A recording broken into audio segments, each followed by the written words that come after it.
For those of you following along, this is the second installment of Trains at Work, a free use book that I found on Gutenberg.org. That appears to be a children's book, but it's really long, and it gets really detailed into railroading stuff, and it is something that if you are trying to fall asleep, or you have someone who is trying to fall asleep, or have children who are supposed to be falling asleep, this will get you on the right track, no pun intended. I'll link to the first installment in the comments so you don't miss a minute. And we'll kick off round 2 with Trains at Work. There are several kinds of switch engine, built especially for their jobs, but switching is often done with very old engines that aren't fast enough for regular runs anymore. Railroad men call old wheezy engines tea kettles. An ordinary switch engine is a bobtail or a yard goat. If the yard doesn't have switches that work by electricity, switchmen work them by hand. A switchman is sometimes called a cherry picker because of the red lights on the switches. Another nickname for him is Snake. That's because he used to wear a union button with a big snaky S on it. Many railroaders belonged to unions called brotherhoods. Part of the safety of their work was brought about by the unions, which helped to get laws passed and rules established to make railroading as free from danger as possible. In the old days, one great danger came from the big heavy gadget called a link and pin that joined cars together. The switchman or the brakeman had to reach in and fasten it when a train was being made up. If the cars began to move while he was at work, he might lose a finger. All cars now have automatic couplings which clasp together and hold tight when one car bumps another. To uncouple, the switchman works a handle that keeps his fingers safely out of the way. A railroad yard is a noisy place. Usually the engineer can't possibly talk with a switchman down the track, no matter how loud he shouts. So railroaders have worked out a whole signal language in which they can talk to each other from a distance. The pictures tell us what some of these special signals mean. You obviously can't see the pictures, but it's a guy making different signals.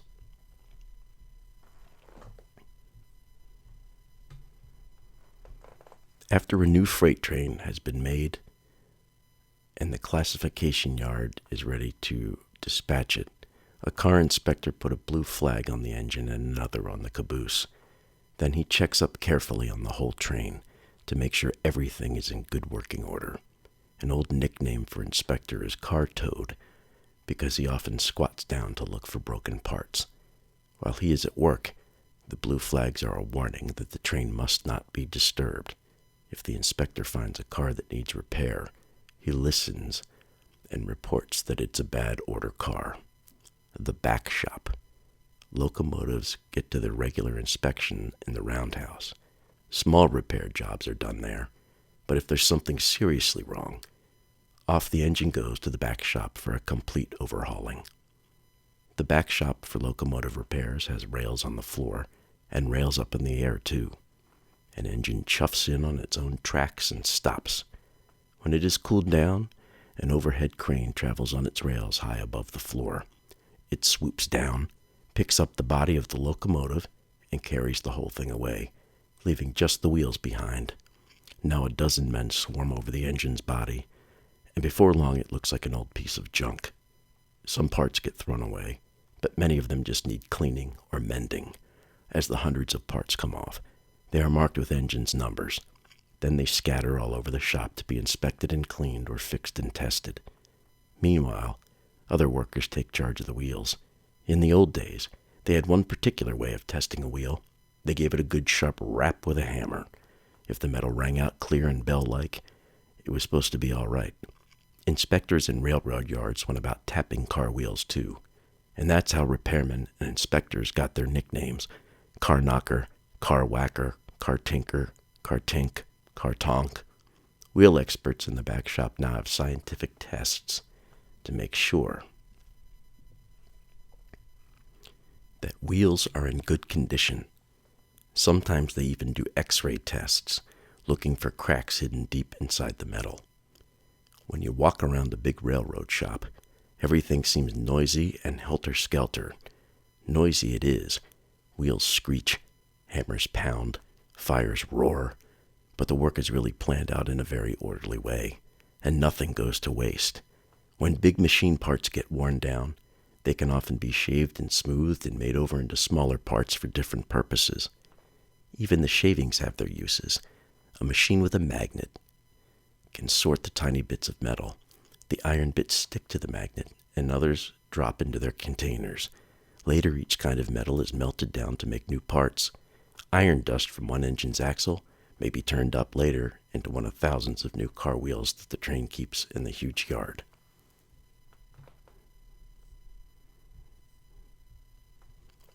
All of this fixing and testing and making over takes a lot of time. A locomotive may spend a month or more in the shop, but at last it's all put together again, complete with a new coat of paint.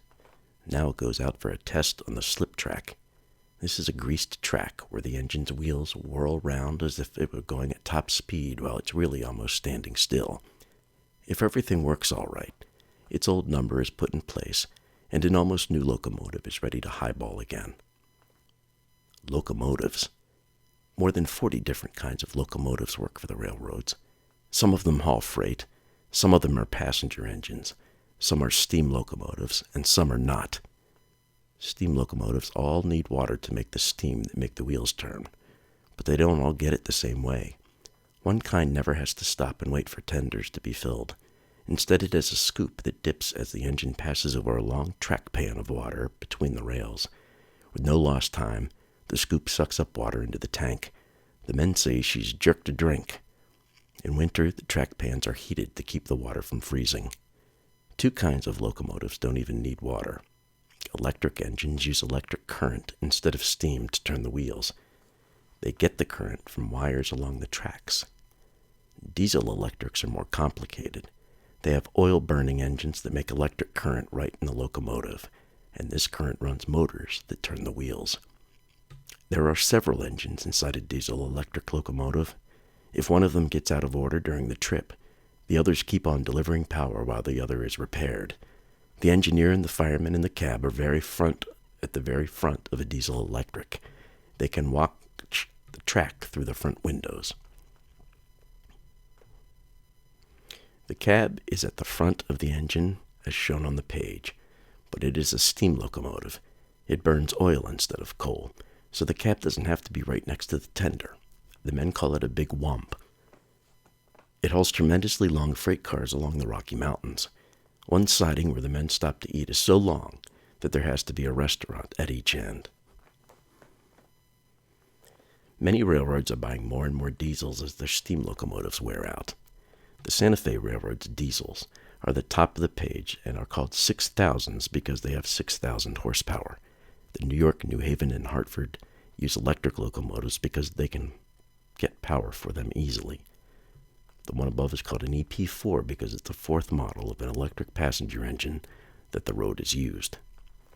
All the others in these pictures are steam locomotives, but the T1 is a special kind.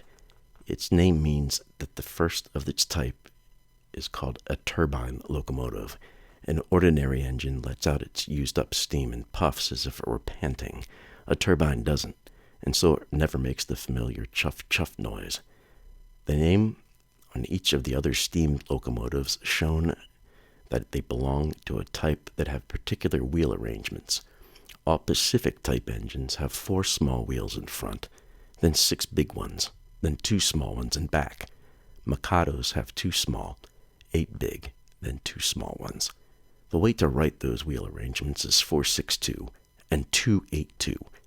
If an engine is called a 260, that means it doesn't have any small wheels at the back.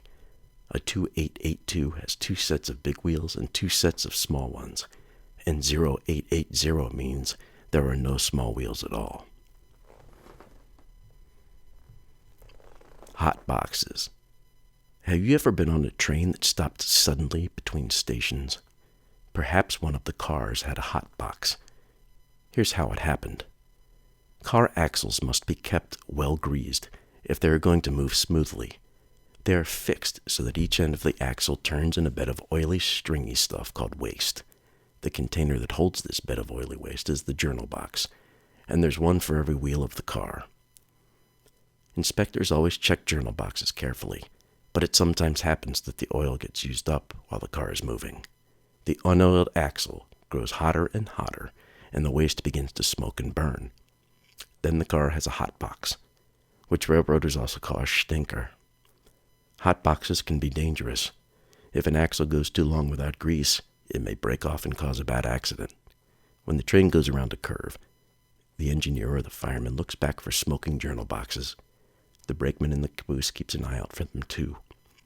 On many new height trains, the conductor or the brakeman can call immediately by radio telephone and tell the engineer to stop for a stinker. But on older trains, the conductor can only pull the emergency air brake, which stops the whole train fast. Although a hot box is dangerous, it's easy to remedy. The box only need be repacked with fresh oil-soaked waste. Everybody who works on a railroad watches for smoking journal boxes. Suppose a freight train had stopped on a siding to let a passenger train go by. The head freight brakeman stands beside the track. If he sees a hot box on a fast train or any loose dragging part, he signals to the passenger engineer. When railroad workers give a good look at a running train, they say they've made a running inspection. Telegraph operators and station agents come out to the platform and make running inspections whenever trains go by. The newest, fastest cars on both passenger and freight trains get fewer hot boxes than older ones. Their axles have roller bearings to help them turn smoothly, and the oil in their journal boxes is supposed to last for a long time. Still, an inspector may forget to check the oil, or it may leak out. There's no waste packed around roller bearings. So how is anyone going to tell whether one of the new cars gets a hot box? Some railroads have solved the problem with bombs. Into every journal box go two little gadgets that explode when an unoiled axle begins to heat up. One bomb lets out a big puff of smoke that can easily be seen. The other spills a nasty-smelling gas that's sure to make passengers complain, in case the conductor doesn't notice it himself. Greenball freight. Roller bearings are usually put on the freight cars that need to run passengers in at train speed. Greenball freight always travels fast. A greenball train carries fruits and vegetables in refrigerator cars, which are also called reefers or riffs. At each end of a reefer car are containers called bunkers. They hold ice to keep the food cool while it travels. In ordinary station, men load ice into bunkers by hand, but a big loaded station has a giant icing machine to do the job. It rides along on its own rails, poking its great arm out and pouring tons of ice into the cars. Suppose you're sending carloads of spinach to market. The icing machine also blows fine chopped ice, which looks like snow on top of the spinach to keep it fresh. But suppose you have a lot of peaches that must go from the orchard to big cities hundreds of miles away.